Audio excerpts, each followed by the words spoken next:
स्वागत है आप सभी का अपने चैनल के आर ट्यूशन क्लासेस में। मैं हूं आपका दोस्त कमल सिंह वेद। आज हम क्लास 12 की मैक्रो इकोनॉमिक्स का फर्स्ट चैप्टर डिस्कस कर रहे हैं, some basic concepts of macroeconomics, और पार्ट थर्ड है ये उसका। तो दो पार्ट में बना चुका हूँ, उन पार्ट को आपने देख लिया होगा। अब इस पार्ट में हम डिस्कस करते हैं हमारा टॉपिक मौद्रिक प्रवाह। तो चलिए स्टार्ट करते हैं। देखिए, पहले हम मौद्रिक प्रवाह या रियल फ्लो के बारे में पढ़े, उससे पहले हमें अर्थव्यवस्था के क्षेत्र के बारे में पढ़ना चाहिए कि सेक्टर ऑफ इकोनॉमी क्या होता है, किन देश में किन किन लोगों के पास पावर होती है इकोनॉमी को चलाने की। तो देखो, परिवार क्षेत्र होता है हाउस होल्ड। हाउस होल्ड होता है जो कंज्यूमर्स होते हैं, इसमें बेसिकली यही सारा ग्रुप आता है। परिवार क्षेत्र जो अपनी आवश्यकताओं को, अपनी इच्छाओं की पूर्ति के लिए वस्तुओं को खरीदते हैं और उनका उपयोग करते हैं अपनी सेटिस्फैक्शन पाने के लिए। सेकंड है यार उत्पादक, प्रोड्यूसर। प्रोड्यूसर वो होते हैं जो किसी चीज़ को प्रोड्यूस करते हैं, बनाते हैं। थर्ड होती है सरकार। सरकार भी, गवर्नमेंट भी एक रोल प्ले करती है इकोनॉमी को चलाने में पूरे देश के लेवल पर। और अगर बात करें फोर्थ पॉइंट विदेशी, तो फॉरेनर्स भी हमारे यहाँ पर काफ़ी अहम रोल निभाते हैं इकोनॉमी के अंदर। तो ये चार सेक्टर इकोनॉमी का दे रखा है यहाँ पर, लेकिन आपकी जो ट्वेल्थ क्लास है इसमें से दो ही सेक्टर का आता है, परिवार क्षेत्र और उत्पादक। हम इन्हीं के बारे में पढ़ेंगे। वैसे गवर्नमेंट का भी होता है, विदेशी भी होता है, बट हम दो के बारे में अभी डिस्कस करेंगे। तो देखो यार, आय का चक्रीय प्रवाह टू सेक्टर इकोनॉमी में। टू सेक्टर कौन सी, जो हमने पहले जो शुरू के दो थे हमारे, परिवार क्षेत्र, हाउस होल्ड और उत्पादक, हम इन्हीं के ऊपर चर्चा करेंगे। तो देख सकते हो यहाँ पे फर्में मतलब कि उत्पादक, और परिवार मतलब कि जो हमारा हाउस होल्ड क्षेत्र है। अब देखोगे अगर तुम, तो हाउस होल्ड वो क्या करते हैं, किसी सामान को खरीदते हैं, मतलब कि कंजप्शन करते हैं। ठीक है, कंजप्शन करते तो ऊपर वो कंजप्शन करते, यहाँ से यहाँ जा रहा है ये, है ना रियल फ्लो। तो कंजप्शन करते तो वो पैसा किनको देते हैं, फर्मों को देते हैं पैसा। और फिर जो फर्में होती है वो, क्योंकि ये वे कर रहे हैं खरीदने के लिए सामान को, तो फर्में भी क्या करती है, एक्सपेंडिचर ऑन गुड्स करती है। ये भी पैसा लगाते हैं गुड्स को बनाने के लिए, वस्तुओं को बनाने के लिए पैसा लगाती है। ठीक है। और परिवार क्षेत्र, देखो परिवार क्षेत्र है, ये फैक्टर सर्विस देता है फर्मों को। फैक्टर सर्विस ये लेबर के रूप में दे सकता है। ठीक है, लेबर हो गया, और भी कई रूप में दे सकता है। तो परिवार क्या कर रहा है, फर्मों के लिए काम कर रहा है और फैक्टर सर्विसेज दे रहा है अपनी, और उन्हीं के बदले ये फर्म क्या करती है, गुड्स एंड सेवाएं देती है उनको। ठीक है, मतलब गुड्स प्रोड्यूस करके देती है और सर्विसेज देती है। तो इन दोनों को देखो, इसमें क्या हो रहा है, वस्तुओं का और सेवाओं का आदान प्रदान हो रहा है। तो इसी को कहते हैं आय का चक्रीय प्रवाह, मतलब कि पैसा किसी एक के पास नहीं रहता, फर्म से परिवार क्षेत्र की तरफ जाता है, और परिवार क्षेत्र से दोबारा से फिर किस पे आ जाता है, फर्म के पास आ जाता है। ठीक है। रियल फ्लो, देखो रियल फ्लो या वास्तविक प्रवाह क्या होता है, इसको समझिए आप। जैसे कि फर्म है, तो फर्म वस्तुएं और एवं सेवाएं जनरेट करती है, चीज़ें बनाती है। और किन के लिए बनाती है, ये परिवार क्षेत्र के लिए बनाती है। और परिवार क्षेत्र उनका उपयोग करता है। अब परिवार क्षेत्र में भी किसी न किसी लोगों को, कोई ना कोई लोग होंगे ऐसे जो काम भी करते होंगे फर्म के अंडर।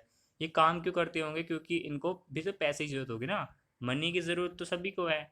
तो ये अपने क्षेत्र के लिए काम करते होंगे पैसा कमाने के लिए। तो ये अपनी कारक सेवाएं प्रोवाइड करते हैं किनको, फर्मों को।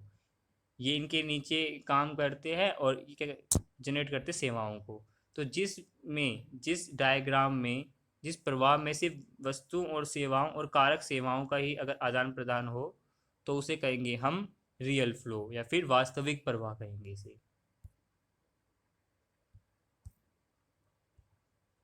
फिर आता है मौद्रिक प्रवाह। मौद्रिक प्रवाह या मॉनेटरी फ्लो, जिसमें मनी ट्रांसफ़र होती हो। ठीक है, मनी ट्रांसफ़र होगी फर्म से परिवार की तरफ, और परिवार या हाउस होल्ड से फर्म की तरफ। जैसे सेटिस्फेक्शन को पूरा करने के लिए इनको एक प्रोडक्ट चाहिए, इनको एक गुड चाहिए। तो प्रोडक्ट अगर ये लेते हैं, तो ये किन से लेंगे, फर्म से लेंगे, क्योंकि फर्म ही तो प्रोडक्ट को बनाती है। तो क्या करते हैं, व्यय करते हैं, एक्सपेंडिचर करते हैं। और एक्सपेंडिचर कर रहे हैं तो फर्म भी इन जो प्रोडक्ट्स बना रही है उनके ऊपर भी तो एक्सपेंडिचर करेगी ना, फैक्टर एक्सपेंडिचर करेगी वो चीज़ों को बनाने के लिए, तो उसे कहते हैं कारक अदायगी। तो वो परिवार क्षेत्र के लिए क्या बनाती है, प्रोडक्ट बनाती है। तो ये हो गया कारक अदायगी। तो इसमें क्या हो रहा है, देखो पैसे का फ्लो चल रहा है, फर्म क्या कर रही है, पैसा लगा रही है लोगों के ऊपर, एडवर्टीजमेंट दे रही है, परिवार क्षेत्र के लिए कर रही है ना ये।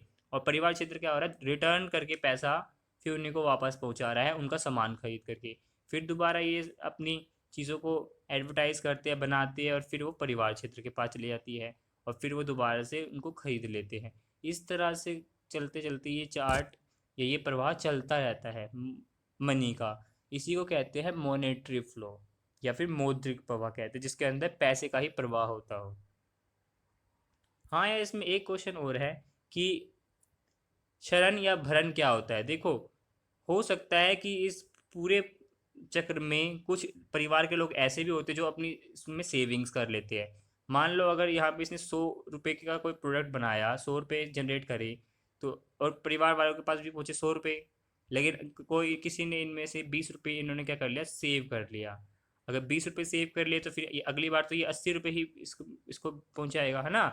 फिर ये 80 रुपये का प्रोडक्ट बनाएगा, इसका मतलब क्या हुआ, इसका इसकी वैल्यू तो घट गई, इसकी जो इनकम थी वो घट गई। ये फिर यहाँ पे जनरेट करेगा, फिर दोबारा से 20 रुपये बचाए, तो 20 की जगह पे कितने रुपये अब आगे फ्लो होंगे इकोनॉमी में, ये होंगे 60 रुपये। तो 60 रुपये फिर फ्लो होंगे। तो इस तरह से करते करते अगर ऐसे चलता रहेगा तो फिर क्या होगा, पूरे इस इकोनॉमी में पैसा कम पड़ने लग जाएगा। तब गवर्नमेंट एक रोल प्ले करती है। तो गवर्नमेंट क्या करती है यार, जो ये फ्लो, जो ये 20 रुपये बचत कर रहे हैं लोग, इसको पूरा करती है और डालती है इस पहिए के अंदर, इस चक्र के अंदर डालती है, ताकि इकोनॉमी में जान आ सके। तो इसी को कहते हैं भरण, भरण कहते हैं, ठीक है। या इंजेक्शन भी कह सकते हैं, जो वो लगाती है, मतलब कि पैसा दे करके इकोनॉमी में जान फूकती है गवर्नमेंट। और जो व्यक्ति अपना पैसा बचा रहे हैं, इसका मतलब क्या कर रहे हैं, वो लीकेज कर रहे हैं, लीक कर रहे हैं इकोनॉमी को, इकोनॉमी में से पैसा छीन रही है। तो उसको कहते हैं लीकेज, या फिर इसको कह सकते हैं शरण भी कह सकते हैं, अगर जब परिवार क्षेत्र अपने बारे में ही सोच करके चीज़ें करते हैं तो।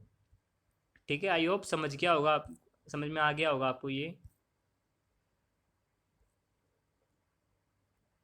तो यही था यार चैप्टर आपका, इसी से चैप्टर ख़त्म हो जाता है हमारा।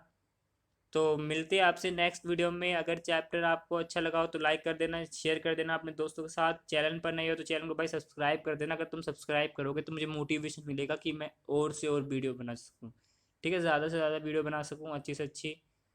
तो बस यार यही कहना था, नेक्स्ट वीडियो में मिलेंगे। Till then, bye bye.